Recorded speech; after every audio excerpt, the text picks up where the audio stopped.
Good morning and welcome to episode 61 of Mystery, Murder, and Magic. It's a brand new week and today will be the last episode of our Roaring 1920s mini-series.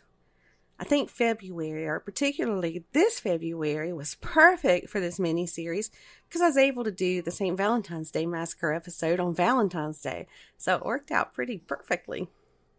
Now, I mentioned in last week's episode that we would be talking about prohibition and speakeasies on a future episode, so that's what we're going to be talking about today.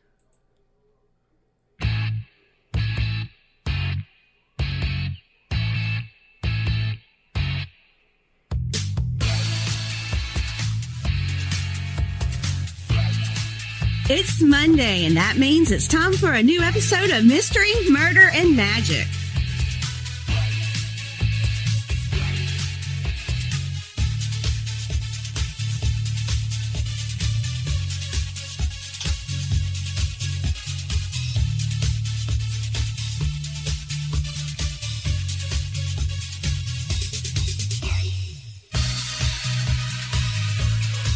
And here's your host,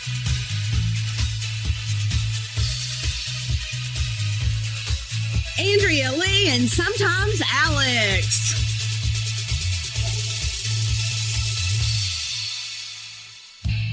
Hey, y'all. So, back on January 17th, 1920, when Prohibition went into effect, bars, saloons, pubs, or whatever you want to call them, had been illegal business up until that day. Well, on that day, those were shut down. Now, you might think that this was a good idea because of alcoholism and whatnot. And while that might be a positive aspect of it, there was also a negative aspect to it. People were losing jobs. Their livelihoods were taken away right from underneath them, basically. Arrests for public intoxications went down through the Prohibition years, and there was a significant decrease in treatment for alcohol-related illnesses. Y'all, sorry, I cannot talk. But the only way that, you could get alcohol legally back in the days of Prohibition was to get it, for one way, was to get it for medicinal, wink wink, purposes from pharmacists, or religious, wink wink again, purposes from your preacher. But if you didn't want to go that way about it, there was also bootleggers. Now remember, we talked about that last week on episode 60 a little bit. Al Capone was one of the more famous bootleggers in the Chicago area, maybe even in the United States. But there were a lot of bootleggers once Prohibition kicked in. Along with the bootleggers, speakeasies started popping up. Now, speakeasies were these maybe not so cleverly disguised places to go get your drink on. And as a side note, before Prohibition, men and women were separated from drinking together in the same room at bars. But once speakeasies became a thing, all of that was forgotten. Now, some speakeasies looked like upscale jazz clubs with these really nice dance floors. But others were in these dusty, damp, musty basements, and even in rooms in homes and apartments. Now, even the Italian-American restaurant owners were cashing in on it by serving wine with their delicious meals. And I have to say that nothing really goes better with good Italian meal than a glass of wine. And another plus side to restaurants serving alcoholic beverages appealed to the women who weren't so comfortable sitting at the bar with the men folks. Well, like I mentioned last week, the organized crime bosses quickly took the opportunity that the Prohibition era presented to them to turn it into a profitable business venture. And that business venture was bootlegging. And on top of that, they owned many speakeasies. In fact, it was really the mobsters that invited women to come patronize their establishments where they had been kept separate from men in the past. And another thing another thing that boosted women into coming into bars, or in this case, speakeasies, where they hadn't been allowed, to come in before, was that just 6 months after Prohibition was enacted, women won the right to vote. So they felt liberated. Now, in the 60s, we say they burned their bras, but in the 1920s, women threw out their corsets and enjoyed their newfound freedoms. And you would think that the name speakeasy implied that it was a hush-hush thing, but it really was not a well-kept secret at all. Word of these establishments got out rather quickly, and to keep from being shut down, mobsters paid off police officers to turn a blind eye to what was going on, and often those officers would tip off the mobsters about raids that were going to be taking place by the federal prohibition officers. So it was one of those I'll watch your back if you watch mine type of situations. The bootleggers, though, weren't exactly being honest in their business practices, though. They'd often mix whiskey, gin, and other liquors with water so they'd have a bigger supply to sell. Some decided to make their own alcohol to sell, and that was moonshine. Back in those days, moonshine was made from some not so safe ingredients, like carbolic acid. And many people who drank moonshine were either killed or severely injured.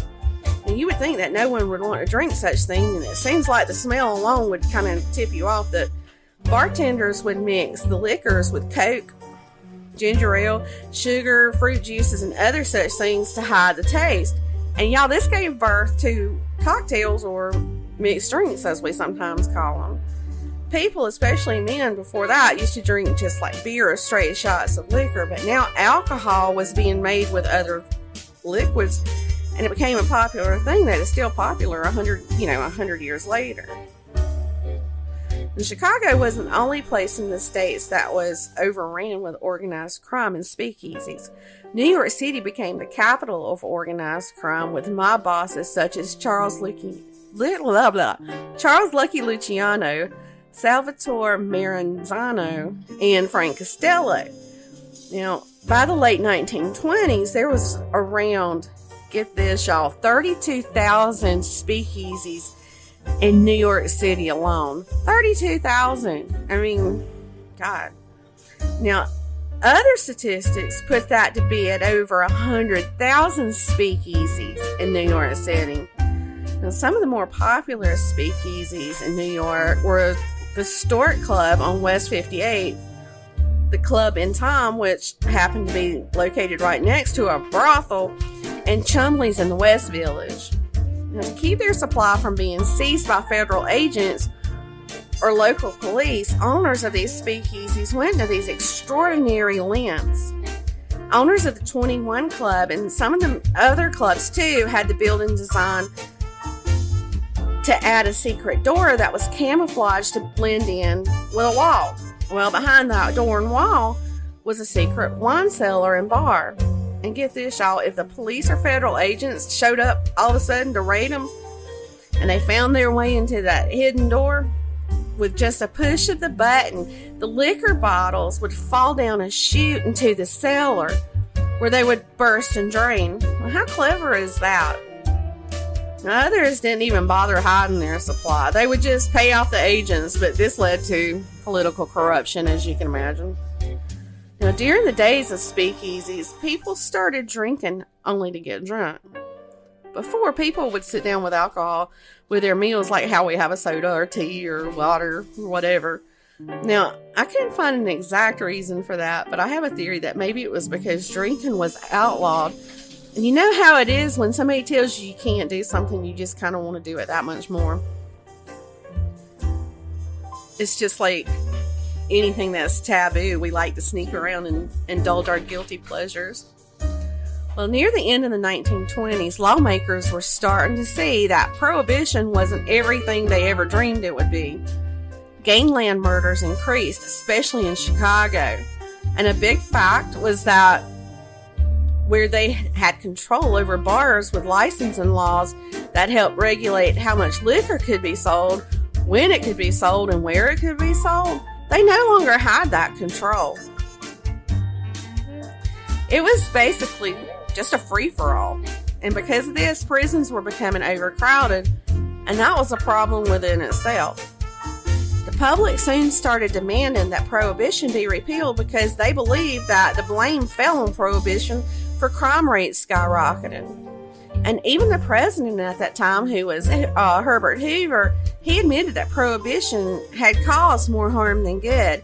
And in 1932, when Franklin Delano Roosevelt, who was running against Hoover, he also stated that he was for the repeal of prohibition. Well, after he was elected into office, one of the first things he did, and this is Roosevelt, y'all, one of the first things he did was set in motion another amendment to repeal prohibition. On December 5th, 1933, the 21st Amendment of the Constitution put an end to prohibition. Legal drinking establishments started opening and proved to be immune to the recession through the Great Depression. Now, it's hard to imagine what people had to go through back in those days just to get a drink. We can just walk into a bar and order a drink without having to be sneaky about it. I mean, we can go to the local Applebee's and get us a drink. Now, I can't even imagine going to a preacher and telling him I need alcohol for religious reasons, or walking into the pharmacy to get my blood pressure medicine filled with a side of alcohol. I think that speakeasies probably would have been kind of fun though. And I know that some cities have speakeasy style bars these days, and there's actually a few in Columbia, South Carolina. I haven't been to any of them. I'm not a big bar person anyway, but I kind of like to check them out. I'm sure it's not going to give you the full effect of living in the fear of, the feds raiding the place, but I think it would be still worth checking out. Now, next week we're going to be ending the Roaring Twenties mini-series, and I'm looking forward to what March will bring us. Well, y'all, that's all I have for today's Mystery, Murder, and Magic. Y'all have a great week, and come back on Wednesday for an all-new midweek mini.